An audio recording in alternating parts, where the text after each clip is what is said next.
name is Françoise Moudouté. I am the CEO of the African Women's Development Fund, and I am excited that you are here. I wanted to just first frame the conversation here. We wanted to have an intergenerational dialogue amongst African feminists, all of us here. We had a lot of panels about Beijing, 30 years later. And in many of those panels, we didn't always hear from the feminists who were at Beijing. So I'm very excited about hearing from them first this afternoon. What does an intergenerational conversation look like, especially in the moment we are in? And for AWDF, this year also is the 25th anniversary of our organization, which we are very, very excited about. And so congratulations to our founders and to everybody who have been part of the story of AWDF. And so it's a moment, it's a year of celebration, even though it's a heavy year. So in this conversation, we also think about what is the story and the role of feminist funding, not just AWDF, but what is the role of feminist philanthropy in this journey since Beijing, the Beijing conference. So these are some of the things that we are thinking about when we thought, okay, let's bring everybody together and have this conversation. Before Beijing was a young woman who was 22 who was beaten to death by her husband on a Ramadan time because she refused to prepare lunch and dinner and the cut and whatever. Before Beijing was those marches, putting things on the walls and women from Senegal coming together long before Beijing to say some of these things are not okay. I think Beijing was something that told me, as difficult as things were and as strange as we looked or sound, that there was many people who thought like us. Before Beijing was the association of community radios like Amark with Sophie Lee. Before Beijing, there was a lot before Beijing. Beijing was about the agency of women all over the world, about their dreams, their aspirations, their concerns. 4 steps forward or 5 steps backwards. That's how it feels like today. That's how it's felt like for the past 30 years. So it's probably always going to feel like that. But you know what?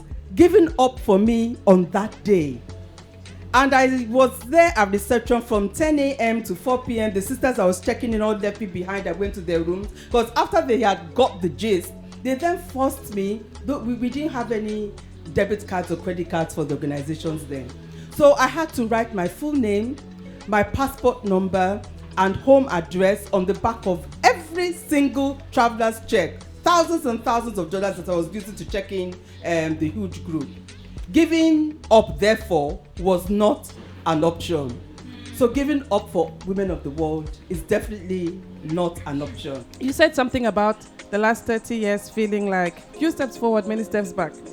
And so I want to ask a little bit about that. How do you get a win? Like the Beijing, how did you make this thing happen? Because right now it feels like we can't get a win. Iheoma, can I ask you to share a little bit about that? We went to all the regional meetings. I remember we went to Dakar, we went to Nairobi.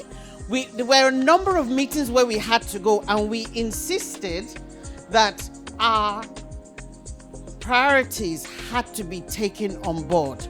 Now remember, for each of the geopolitical, the regions, they had their own concerns. We had a list. Then we prioritized the list. And we prioritized the list in such a way that whatever happened, and no matter the negotiations, at least the top 5 will come out. So we had to pick and choose. And the picking and choosing was a very delicate balance because some people felt, well, FGM wasn't their concern. It's you people's problem. Ours is trafficking. Do you understand? But we had to agree that these were the concerns of us as African women. So first of all, Beijing meant new words. A whole lot of new language came up. We started talking a language we hadn't talked before, and certain issues we had suddenly had a name, and we could name them with, titles. It was very empowering. So the girl child was put on the table, and that formed a sort of a unifying factor across all continents. As Yoma said, we had a clear agenda, and we were very clear, and we were very articulate. And I think that I took that back with me, because it was just so much part of what we were doing, and Beijing gave us tools to be able to articulate some of those things. For me, Beijing was a call-up. Women come, and we did. And I think that gave people a sense of, we're serious, we're here, to do business. I had initially thought we would say, what are you grateful for that the older generation has done? But Kumba was like, don't give us our flowers. We know we are fantastic. Instead, let us talk about what remains to be done. What needs to be done today? So the opportunity is to pipe up, share what you feel like you are working on, where you are at, that you have taken the baton. What do the older feminists need to hear? I was hearing that people are prepared to go and talk to your government on your behalf. What do you need? What feels urgent for you? To continue to be audacious, to continue fighting, and to also position joy in part of that movement. My solution is to now convince them to do this voluntarily, but to look for a way to continue to finance and funding our women and girls, like to compensate. Ainsi féministes, c'est un travail important et donc nous avons besoin de financement. Et bon, profite aussi de l'occasion pour remercier chaque personne qui fait aussi un travail excellent en visibilisant aussi nos invisibles, les femmes invisibles, parce qu'on a parlé aujourd'hui des 30 ans de Beijing, ce qui s'est passé là-bas. Nous qui sommes au Sénégal, on est au diapason de ce qui s'est passé parce que simplement 5 jours, il y a des initiatives qui nous rappellent le combat, qui nous rappellent l'engagement que les femmes avaient pris. Et donc ça ne fait que nous réconforter et nous montrer que voilà, nous pouvons compter sur elles pour continuer à faire le travail. That's it. One thing that I do is when I'm mobilizing or when I'm trying to put it out there, as in creating awareness for that project that is being run out, I emphasize on the benefits that they're going to get, which is non-resourceful.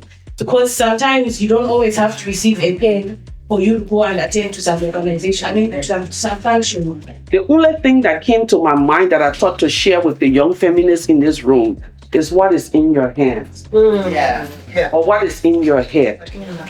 And in those moments of the wartime, what was in my hand was my faith, my tenacity in my community. They used to call me the mayor. If you beat your wife, I'm carrying my king to pay her debt. Qu'est-ce que les jeunes ont fait et qui avaient marché? Qu'est-ce que les jeunes sont en train de faire et qui marchent? Prononcer les deux sens-là, on va les joindre pour pouvoir aller de l'avant.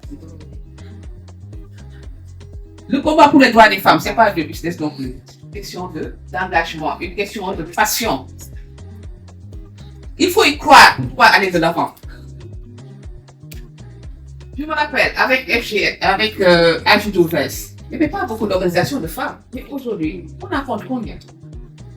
Because if we've learned nothing else from our liberation, we've learned that political liberation without economic liberation does not get us very far. I know that people have this sense of we have to pay people for their participation in particular movement and community action. When those young people were on the streets of Nairobi a year ago, they were not getting lunch. They were not getting per diems. They were there because they saw an issue. They wanted to change that issue, and they knew that it took collective action to make that change. So the first thing is, let's not fall into the trap, which I think we have made for ourselves in many ways, of thinking that our movements only move with money. No. They move because of issues. They move because of anger. They move because of passion. And they move when we collaborate. Let's not lose that, because that's really important. But remember that we are, even when we have we do nothing like work, but our existence.